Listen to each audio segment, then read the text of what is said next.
물건을 사고 팔고 회사를 설립, 운영하며 돈을 빌리고 투자하는 모든 경제 활동 뒤에는 일정한 룰이 존재합니다. 그 룰이 없다면 누구든지 마음대로 행동할 수 있고 결국 신뢰는 무너지고 거래는 멈추게 됩니다. 바로 그 경제 활동의 질서와 신뢰를 지켜주는 법이 상법입니다. 상법은 단순한 기업 법률이 아니라 시장 경제가 제대로 돌아가게 하는 보이지 않는 설계도라고 할 수 있습니다. 대한민국 상법은 총 6편으로 구성되어 있으며 각 편은 상업활동의 다양한 영역을 규율합니다. 제1편 총칙은 상법 전체의 기본 원칙을 다루며 상인과 상행위의 개념, 상호, 등기 등 기초적인 상사법 규정을 포함합니다. 이는 상법의 기초체계를 형성하는 부분으로 상법을 이해하기 위한 출발점이 됩니다.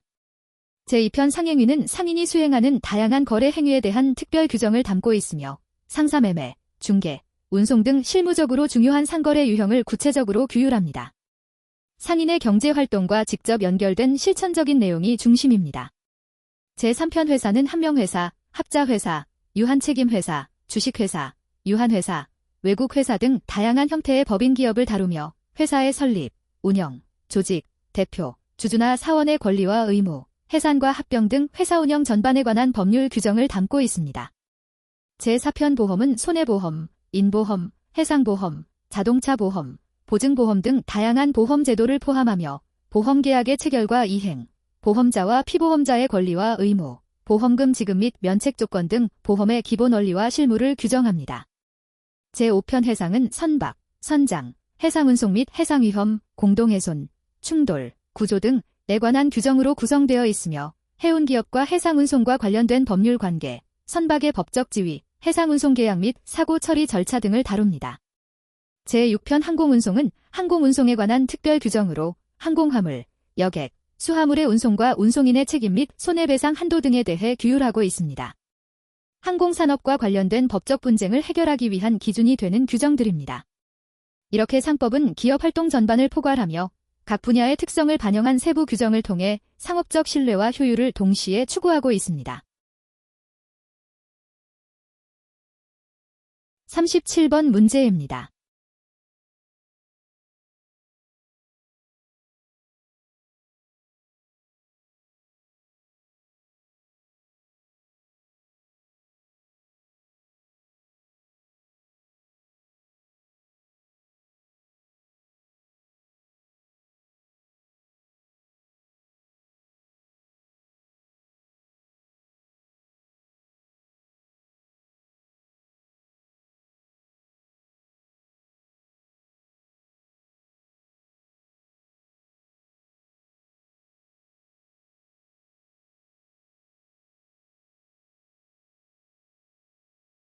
이 사건은 해상운송 과정에서 수하인이 화물을 수령하지 않아 운송인이 장기간 보관 비용을 부담하게 된 경우 그 손해배상 청구의 제척기간이 어떻게 적용되는지가 쟁점이 된 사안입니다. 2017년 1월 해상운송업체인 원고는 복합운송주선업을 영위하는 피고와 대한민국 광양항에서 베트남 호찌민항까지 화물을 운송하기로 하는 계약을 체결하였습니다. 그러나 해당 화물은 실제로는 폐기물 처리업자가 수출용 케이블 등으로 가장하여 반출을 시도한 폐기물이었습니다. 원고는 계약에 따라 화물을 베트남까지 운송했으나 피고 또는 피고가 지정한 수하인이 화물을 수령하지 않아 컨테이너는 회수되지 못한 채 호찌민항 터미널에 장기간 보관되었습니다. 이로 인해 원고는 컨테이너 초과 사용료 및 터미널 보관료 등 손해를 입게 되었습니다. 이에 원고는 피고를 상대로 손해배상을 청구하였으나 피고는 상법 제814조 제1항에 따른 제척기간 1년이 이미 경과하였다는 이유로 청구가 부적법하다고 주장하였습니다. 원심은 해당 화물이 2017년 2월경 도착하였고 소재기는 그로부터 1년 이상 지난 시점에 이루어졌으므로 상법 제814조 제1항에 따라 제척기간이 도과되었다고 보아 원고의 손해배상 청구를 기각하였습니다. 이처럼 화물 미수령으로 인한 손해가 지속되는 상황에서 손해배상 청구에 적용되는 제척기간의 기준과 범위가 주요한 법적 쟁점이 되었습니다. 특히 쟁점은 상법 제814조 제1항의 법적 성격과 적용 범위, 제척기간의 본질과 그 적용 대상, 그리고 계속적으로 발생하는 손해에 대해 제척기간의 기산일을 어떻게 설정할 것인가에 집중되었습니다.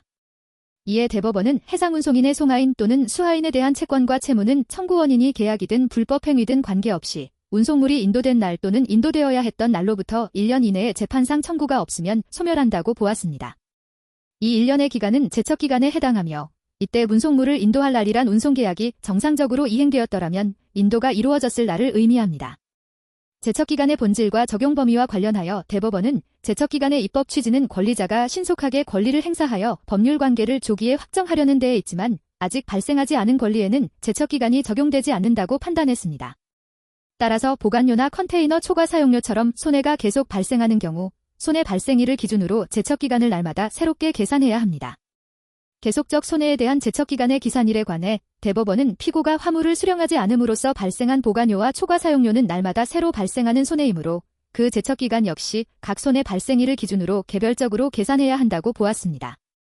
원심은 이를 간과하고 모든 손해를 운송물이 인도될 날을 기준으로 일괄 소멸된 것으로 판단하였으며 이는 제척기간에 대한 법리를 오해한 잘못이라고 보아 원심을 파기하였습니다. 따라서 이 판례는 해상운송계약에서 손해가 지속적으로 발생하는 경우 제척기간의 기산점을 각 손해의 발생일로 개별적으로 판단해야 한다는 점을 명확히 하였으며 제척기간의 일률적 적용은 권리보호에 부당한 결과를 초래할 수 있음을 경고한 중요한 판시로 평가됩니다. 감사합니다.